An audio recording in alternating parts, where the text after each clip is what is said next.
ikusi da baita pandemia hontan ez, ezina ondanian kanpoak urtetzeko, behintzat danetikan aurkitu izan dugula jendiak zestuan bertan. Eta gero, zestuan bizi nahi badeuta jendiak alian eta bizi, merkatariak emateu izten bidea horretik.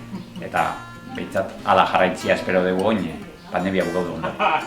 Nik esan lehiketena ni demora gutxi damakit hemen, baina damakitena nik usiet herrie baietz. Bolkain dala, porque klientie herrikue etorri inda eta ondo zehatu da, biderau da. Eta gero, neu kliente bezalare nik herrien zehatzen. Eta animatzen jendie latxe zeritzeko, herriek aurre egiteko.